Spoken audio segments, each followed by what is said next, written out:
On démarre ensemble. Quel est le mercato idéal pour vous selon le Paris Saint-Germain? Quelles sont les pistes qui vous semblent pertinentes? C'est un petit jeu qu'on fait. Hein. C'est évidemment fictionnel ou fictif. Comment on dit? Jingle Fictif plutôt. Ouais, c'est ça. Ouais, Ouais, fictif. Fictif, ouais, c'est bien ça. Fictionnel. Ouais. Elton. Bah déjà, moi, mon parti pris, c'est de ne pas penser banc. J'ai envie de renforcer le 11 de départ. Quitte à déséquilibrer. Non, mais parce que pour moi, ce serait une erreur de mettre les joueurs parisiens sur un piédestal. Alors oui, ce qu'ils ont fait... Carlo Ancelotti, challenger les titulaires. Exactement. Moi, ce qu'ils ont fait, encore une fois, c'est extraordinaire. C'est extraordinaire ce qu'ils ont fait lors de la saison 2024-2025. Mais Chelsea, quoi qu'on en dise, a été un rappel, à savoir que dans le très haut niveau, ça peut être éphémère. Et comme ça peut être éphémère, il faut continuer à se renforcer, il faut continuer à prendre soin du 11 de départ. Et moi, c'est en ce sens que moi j'ai voulu un mercato qui soit orienté de cette manière-là, avec un mercato qui soit agressif, pour pas se dire que les joueurs qui vont arriver vont être dans la complaisance, vont dans l'idée de se dire qu'on va jouer des bouts de match. Non, il est vraiment question de concurrence. David. Non, alors moi je suis à peu près dans le même optique que Kelton. Après, moi, j'ai ciblé plusieurs postes et surtout, moi, j'ai mon idée toujours, ça va faire sourire Elton parce qu'on en a déjà parlé plusieurs fois ensemble, de bayernisation en fait Oui. du Ça, PSG. c'est C'est mon dada. Pas forcément en fait de franciser pour franciser le PSG, mais pour des joueurs adaptables immédiatement, sans rater, vous allez le voir en fait dans mon mercato fictif, des prospects ou des bons coups à l'étranger, de regarder déjà sur le plan domestique ce qu'on peut faire, les joueurs qu'on peut attirer, ça peut aussi bénéficier à l'équipe de France, mais ça a récemment plutôt pas trop mal réussi, notamment avec Désiré Doué, avec Bradley Barcola, mais ça me choque pas du tout. En plus, dans un optique redistributif de richesse envers les autres clubs du championnat, que le PSG préempte, en payant le juste prix, les plus gros talents du championnat de France. Donc moi, c'est quelque chose qui me trotte en tête depuis quelques temps, qui pourrait être bénéfique. Baffolé Diakité, c'est ça? Absolument, absolument. Moi, en fait, sur la ligne défensive... Je pense que Zabarni, a priori, devrait arriver à Paris. Pour moi, les deux joueurs que de toute façon, tu ne peux pas doubler efficacement de par leur niveau plus Hakimi, mais stratosphérique l'année dernière, c'est Hakimi et Nuno Mendes. C'est des joueurs, Nuno Mendes, pardon. C'est des joueurs qui ont des profils tellement particuliers et qui ont fait une telle saison que les doubler poste pour poste, ce serait gâcher de l'argent. C'est là où moi, Zabarni, bien évidemment, des défenseurs central droit. Il y a une concurrence anglaise quand même aussi. Ouais. Concurrence anglaise, mais peut jouer haut, bon relanceur, défenseur très proactif, beaucoup de physique, c'est gérer la profondeur. On sait que l'équipe de Luis Enrique, c'est une équipe qui joue très haut, qui récupère très vite, qui est sujette justement à défendre la profondeur. Donc moi, j'ai pris en plus deux profils de latéraux, mais ou de centraux qui peuvent aussi jouer latéraux. Donc Baffolé Diakité. En plus, Baffolé Diakité, il a cette expérience du leadership, où il a été intégré au clan des vice-capitaines à Lille. C'est quelqu'un qui connaît déjà la Ligue des Champions, qui a eu des responsabilités en espoir. Et à gauche, c'est un recrutement d'opportunité avant que les gros ne le prennent. C'est Atto de l'Ajax. Chelsea était dessus, Liverpool était dessus, Arsenal était dessus, et un peu à la manière d'un Kvaratskhelia, c'est quelqu'un qui jouait à gauche à l'Ajax et qui a été excellent, notamment contre le Portugal à l'Euro-Espoir dans l'axe. À mon sens, c'est quelqu'un qui peut se faire aux alentours de 40-50 millions d'euros, qu'il faut préempter pour remplacer Hernandez, voire potentiellement Beraldo, et qui serait le premier remplaçant à gauche et le premier remplaçant axial gauche, pour ma défense. Je vais accueillir Abdel, le 32-16, avant de te rendre la parole. Elton, Abdel qui patiente. Salut Abdel. Salut Abdel. Salut Nico, salut David, salut Elton. Merci d'être avec nous, bienvenue dans l'After, cher Abdel.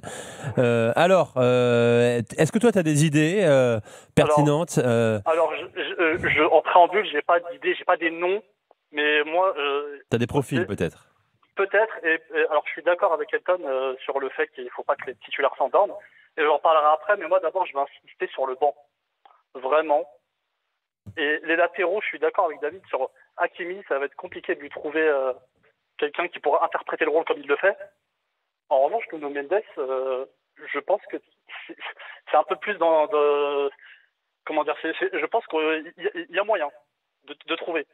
Hakimi, c'est plus compliqué. Déjà, Hakimi, au-delà du profil, essaie de convaincre déjà un joueur à son poste de venir au Paris Saint-Germain et d'être titulaire non, plutôt d'être en concurrence avec un joueur comme Hakimi, qui est, on va le dire, sur cette saison, le meilleur joueur du monde à son poste, un joueur qui joue tous les matchs, ou presque, donc avec des miettes finalement à avoir, ça va être compliqué. Déjà, rien que ça, je pense que ça va être dur. Qui va faire la canne aussi. Hein. Et qui ira très loin. Qui doit être sa canne chez lui. Qui ira très loin, tu l'espères. Oui. Pour On a compris, Adèle. On a compris. Quand tu dis très loin, c'est 8e. Tu peux avancer, Adèle. Gagnons du temps, s'il te plaît. Oui, bon, revenons sur le PSG. À gauche, moi, le problème, c'est que, comment dire, David l'a dit, le problème, c'est que, comme en défense centrale, t'as Lucas Hernandez. Et Lucas Hernandez, depuis son retour de blessure, disons qu'il nous fait des entrées d'émeutiers à chaque fois, c'est compliqué. Au bout d'un moment, on est plus proche du CRS que du footballeur. Au bout d'un moment, c'est pas possible. Faut un mec quand même un peu plus fiable. Et même en défense centrale, il peut même pas dépanner parce que c'est à peu près la même chose. Et ça parlait de Beraldo aussi. Ouais, c'est encore, c'est léger aussi, Beraldo. Bon, Kimpembe, j'en parle même pas. Et quelque part, l'arrivée d'Ilyas Zabarni, si ça se fait, bien entendu, ça rentre dans la logique exposée par Elton, c'est-à-dire de concurrencer directement les titulaires. Donc déjà, c'est ça. Tout à fait. Et en l'occurrence, Marquinhos. C'est ça, Marquinhos. Oui, c'est en premier lieu. En premier lieu, en plus, si je dis pas de conneries, il est droitier. Oui, absolument. Il est droitier, mais il peut aussi évoluer axe gauche, ce qui a pour moi une importance qui est capitale. Ouais, mais les droitiers, c'est ce qui nous manque vraiment en défense. À part éventuellement le jeune Noam Camara, que j'ai bien aimé la saison dernière lors de son entrée à la mi-temps à la place de Lucas, donc à Strasbourg. Après, est-ce que... C'est quoi? C'est Axel Tapé que vous perdez aussi, je crois qu'il va aller vers Leverkusen, qui était essentiel sur le jeune du centre. Ouais. Et oui, bah après, on n'est pas à l'abri qu'un jeune émerge, mais bon, je préfère quand même avoir des valeurs sûres pour concurrencer les titulaires. Après, si je peux passer au milieu de terrain. Vas-y, bien sûr, vas-y, Abdel. Milieu de terrain, je pense aussi qu'il ne faudrait pas s'endormir sur ce qui a été fait cette année. Parce qu'on a 3 titulaires qui sont quasi indéboulonnables. Derrière, sur le banc, tu as Warren Zaïre-Emery qui doit essayer de se faire sa place. Tu as le petit Selim Ayoulou qui a été comme une des belles révélations de la saison. C'est vrai. Super. Il faut lui laisser de la place, lui. Ah oui, clairement. Après, est-ce qu'il faut recruter un mec oui. Moi, je pense qu'il faut quand même pas laisser les titulaires s'endormir comme. Et je suis pas sûr qu'à date, les joueurs qui sont sur le banc puissent challenger ceux qui sont sur le terrain actuellement. Bon, les milieux de terrain, les gars, toi par exemple. Alors moi j'avais oublié, sur la défense, j'étais parti sur seulement un choix. Oui. Notamment sur le poste de latéral gauche, j'étais parti sur Alejandro Grimaldo de Leverkusen, qui est en fin de contrat en 2027. Donc il va sur ses 30 ans également. Et je pense qu'il sort d'un cycle qui a été historique avec Leverkusen pour tout ce qu'on a pu dire.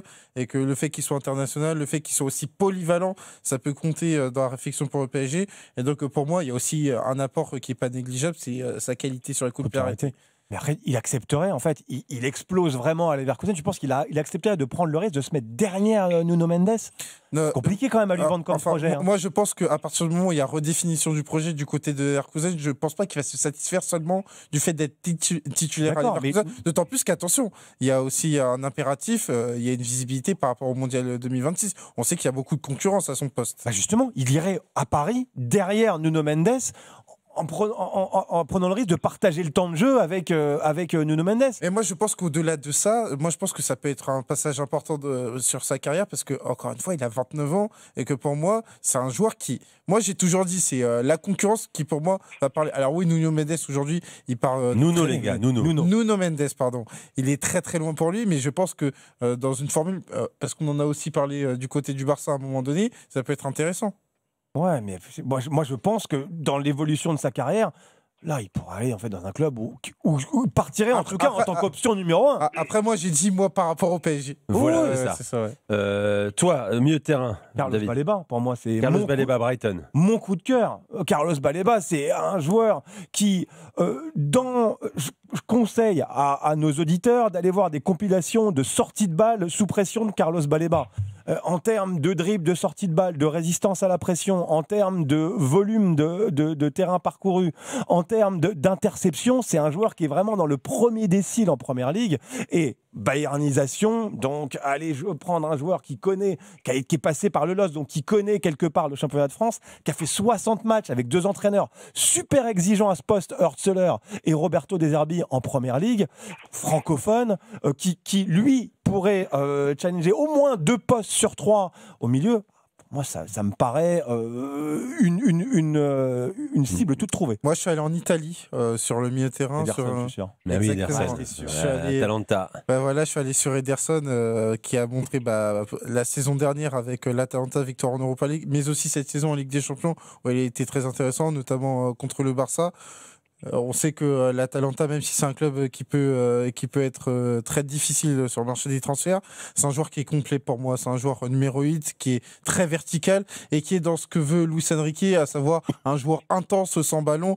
On a vu des séquences avec Ederson, ça peut être incroyable. Donc c'est pour ça que moi je me dis, Ederson qui arrive, ça peut permettre notamment à un Joao Neves, on l'avait vu sur le début de saison dernière, occuper ce fameux rôle de milieu de terrain axial gauche qui peut être très intéressant et donc avoir un PSG encore plus dangereux. Paligna, ça peut pas être idiot non plus. Tu vois, un troisième portugais au milieu. Vas-y, Abdel. Excuse-moi, Abdel. J'ai entendu Paligna, mais mes oreilles ont un peu saigné. Alors, vas-y, dis pourquoi. Explique, Abdel. Alors, autant Baleba, et oui, je suis d'accord, et Ederson, pour le peu que j'ai vu, la couverture médiatique de la Serie A étant ce qu'elle est en France. Mais Paligna, je crois, de mon point de vue, je trouve qu'il est peut-être un peu trop limité pour le Lucho Ball. Oui, je comprends. Après, ça te donne un profil beaucoup plus défensif, pas si limité, parce que quand tu regardes offensivement, en fait, il a quand même des statistiques, certes sur coup de pied arrêté à Fulham, mais ça te donne un profil peut-être de destructeur, ce serait trop réducteur, mais que tu n'as pas justement au milieu avec peut-être un peu plus d'impact physique à la récupération. Mais moi, je reste sur Baleba. Hein. C'était juste pour élargir un peu le débat. Tu as raison. Après, est-ce que... Vas-y, devant. Devant, je suis très embêté pour Gonzalo Ramos, parce que Gonzalo Ramos, c'est quand même, je trouve, en tout cas sur la scène nationale, c'est une belle doublure. Ce qu'il fait, c'est pas qu'il est fait en Ligue 1. Tout à fait. Après, le problème, c'est la Ligue des Champions, mais ça, c'est encore autre chose. Et l'autre problématique, est-ce qu'il voudra faire une 3e saison en tant que joker? Déjà. Ensuite,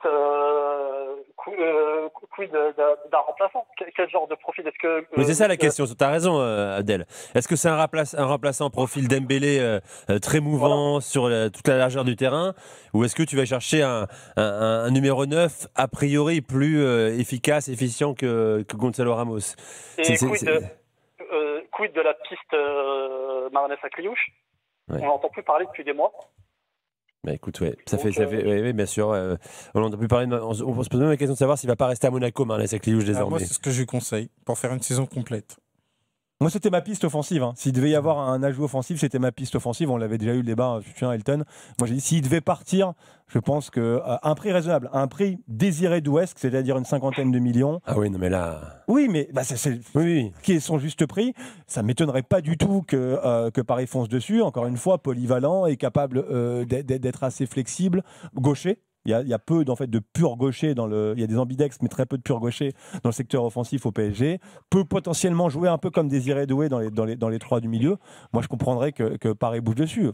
Si j'étais directeur sportif parisien, je bougerais dessus. Après, est-ce qu'ils vont le faire? Arsenal aussi, très très intéressé par évidemment Marnès à Cliouche. Le mercato ne fait que commencer pour lui. Tu avais un attaquant en tête, Elton, pour le Paris Saint-Germain? Alors moi, j'irais sur un 9. J'irais sur un avant-centre, un joueur qui présente l'avantage d'être un 2003. Et d'ailleurs, c'est très intéressant dans l'objectif rajeunissement permanent du PSG, mais un joueur qui est déjà compétitif, un joueur qui a des années, qui a maintenant 2 saisons quand même pleines en Bundesliga, c'est Sesco. J'irai sur Benjamin Sesco parce que moi déjà Gonzalo Ramos, moi je lui trouve un club, et Sesco dans la mesure où c'est un joueur d'avenir et de présent en même temps. On a vu que par rapport à la Première Ligue, c'était pas forcément la première option et le PSG pour en profiter pour justement le faire grandir et être un joueur qui a 21 buts saison dernière. Exactement, qui a cette capacité à marquer des buts. Donc dans un PSG qui ça pourrait te régler plusieurs choses, c'est-à-dire avoir plus de présence dans la surface, bon même si elle est incarnée par plusieurs joueurs, mais et encore une fois un attaquant qui a une 20aine de buts. Tu le vois Luis Enrique compatible, toi? Je vois Luis Enrique compatible dans sa capacité d'association qui, à Leipzig, a évolué, a progressé dans une formule, tu l'as évoqué, à 2 attaquants. Ouais. Mais maintenant, il faudrait voir avec des joueurs qui seraient davantage connectés à lui. Voilà pour l'attaque, Abdel. Un petit profil. J'aurais eu un petit profil en attaque. Vas-y. Malheureusement, ce profil-là nous a mis le 3e but ce dimanche. João Pedro, mais là il vient d'arriver. C'est ce que j'avais dit en fait. C'est ça. Pour moi, c'était le Mais joueur. le nombre de messages que j'ai vu depuis le début de la semaine, pourquoi Paris n'est pas allé sur un João Pedro, quoi, qui était à Brighton, 60 millions d'euros, c'est ça? C'est ça, ouais. 60 pour aller à Chelsea. Et Paris, c'est souvent un réflexe de supporters parisiens très puissants désormais, effectivement, encore plus avec la victoire en Ligue des Champions. Pourquoi les plus grands joueurs ne sont pas. Pourquoi on n'a pas tenté les plus grands joueurs des championnats européens? Mais là, c'était un vrai profil qui plaisait en fait à Luis Enrique, capable d'occuper tous les postes, très connecté dans le jeu, quelqu'un qui. Et là, justement, un profil qui veut rester en première ligue peut-être aussi. Mais bon, là, si t'es pas attractif au moment où tu gagnes les David, champions. tu sais qu'il y a un acte manqué parce qu'il y a un joueur qui aurait pu occuper toutes les positions et qui avait déjà l'avantage d'être parisien, mais qui a choisi de partir. C'est Xavi Simons. Ouais. Alors après. Deco l'aurait rencontré hier en Catalogne. Ça, pour moi, ça aurait fité, mais encore une fois, on a un joueur qui a été plutôt impatient. Même un joueur comme Ekitike, pas en titulaire, mais dans le profil beaucoup plus connecté aux autres, il est plus sa place dans le PSG de Luis Enrique que dans le PSG de Galtier. Allez, Abdel, mot de la fin, vas-y. Mais Ekitike, je suis d'accord, le souci, c'est qu'il arrive un an trop tôt. Oui, je suis d'accord avec ça. C'est l'énorme problème, malheureusement. C'est la temporalité dans ce dossier, ça, c'est qu'il arrive trop tôt.